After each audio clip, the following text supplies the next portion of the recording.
Assalamualaikum warahmatullahi wabarakatuh. Di sini saya dengan Elsa Sekarang Aurelia, NIM 13. Saya dari Universitas Nahdlatul Ulama Surabaya.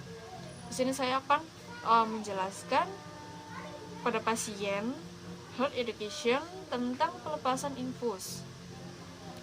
Seperti berapa kali ganti untuk infusnya dan sebagainya. Assalamualaikum Ibu. Di sini saya dengan bidan Elsa. Saya akan melakukan pelepasan infus ya Bu ya. Permisi Bu. Ya. Tadi Ibu tanya ya Bu ya tentang health education setelah pelepasan ini ya Bu ya. Health education tentang infus ini ya Bu ya. Untuk jarum dan infusetnya diganti tiap 3-4 hari Bu sekali. Nah, tujuannya untuk penggantian ini Bu ya, agar jumlah leukosit tidak meningkat biar tidak terjadi infeksi. Seperti itu Bu. Dan untuk cairan infusnya ini, jika masih ada sisa sedikit, itu tidak apa-apa jika tidak mau diganti, asalkan tidak ada udara yang di saluran infus ini tidak ada udara Ibu gitu. Nah, jika ada udara yang masuk ke darah, itu akan menjadi emboli. Nah, emboli ini Bu, semua partikel yang menghambat peredaran darah nanti itu jadi terhambat. Jadi kan bahaya ya Bu ya. Nah, untuk mencegah emboli ini Bu, atau udara yang masuk dalam saluran infus, nah biasanya cairan infus ini diganti ketika masih ada sisa sedikit. Jika ada sisa sedikit bisa diganti, jika tidak agar tidak terjadi emboli. Seperti itu Bu. Untuk efek sampingnya ya Bu ya, efek samping pemakaian infus. Nah, untuk efek sampingnya ini ada infeksi. Nah, infeksi ini biasanya di area yang bekas suntikan Bu.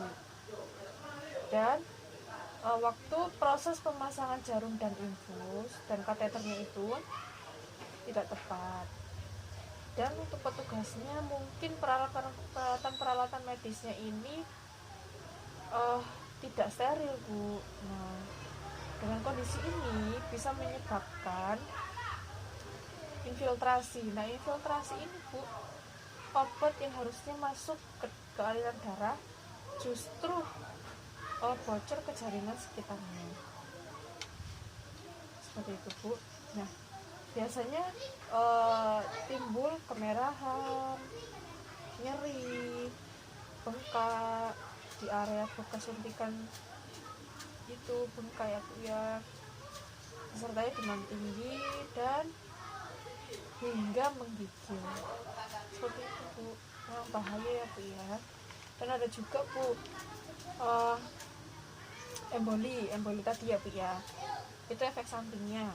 Nah, emboli tadi sudah saya jelaskan sebelumnya, adanya udara ya Bu ya, akibatnya adanya udara di jarum suntik atau kantung obat infusnya. Dan ada juga penggumpalan udara.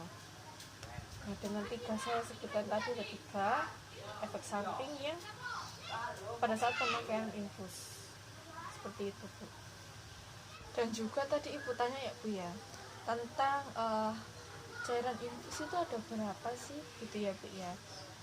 Nah, cairan infus ini Bu dibagi jadi 2, ada cairan kristaloid dan ada juga koloid ya Bu ya. Nah, untuk cairan kristaloid ini ada NaCl. Nah, NaCl ini Bu biasanya etiketnya tuh berwarna merah terang. Nah, NaCl ini mengandung natrium klorida, larutan garam, dan normal salin. Nah, kegunaannya ini Bu untuk menggantikan cairan tubuh yang hilang, menjaga status hidrasi, terus ada koreksi elektrolit, pelarut obat-obatan, cairan nebulisasi, cairan pembersih luka, cairan pembilas setelah transfusi darah. Ini ya Bu ya, tadi kegunaannya untuk NaCl.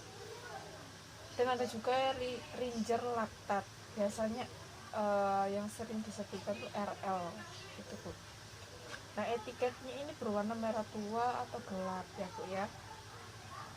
Nah, ini mengandung kalsium, kalium, laktat, natrium, klorida, dan air. Nah, kegunaannya ini untuk saat tubuh kehilangan cairan saat luka ya Bu ya. Luka, cedera, atau saat prosedur yang mengakibatkan banyak kehilangan darah. Dan untuk sebagai cairan pemeliharaan untuk mengganti elektrolit tertentu. Itu kegunaannya Ringer laktat ya Bu ya. Dan untuk dextrose, nah dextrose ini etiketnya berwarna hijau tua atau muda ya Bu ya. Nah, kegunaannya ini untuk meningkatkan kadar gula darah, dan diberikan saat kondisi hipoglikemia, diberikan saat kondisi hiperkalemia, memberikan suplai kalori gitu ya Bu ya. Nah, setelah itu ada cairan koloid. Tadi itu cairan kristaloid ya Bu ya, ini ada cairan koloidnya juga. Nah, untuk cairan koloid ini ada gelatin. Nah, untuk nama lainnya ini gelafusin. Nah, etiketnya ini berwarna putih tapi tulisannya berwarna kuning. Nah, kegunaannya ini untuk mengatasi kurangnya volume darah yang hilang Bu, dan untuk memberikan nutrisi. Itu Bu, kegunaannya gelatin. Dan untuk albumin ini biasanya itu tersedia dalam bentuk botol. Etiketnya berwarna hijau, dominannya itu hijau ya Bu ya. Nah, setelah itu kegunaannya ini diberikan saat kadar albumin rendah dengan kondisi gangguan hati, luka bakar akut, dan sepsis seperti itu Bu. Dan ada juga dextran. Dextran ini umumnya dalam sediaan botol juga. Nah, ini kegunaannya itu mengandung polimer glukosa, digunakan dalam pemulihan kondisi kehilangan darah. Setelah itu mencegah terjadinya tromboemboli setelah operasi. Itu Bu. Sudah saya sebutkan macam-macam infusnya, cairan infusnya. Terus tadi efek sampingnya sudah. Terus untuk infusnya berapa kali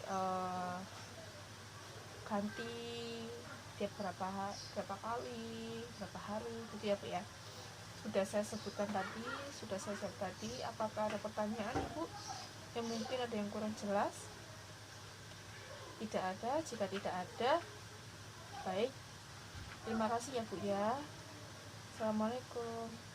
Sekian dari health education saya tentang pelepasan infus. Mohon maaf jika ada yang salah, ada yang kurang. Mohon maaf. Terima kasih. Assalamualaikum warahmatullahi wabarakatuh.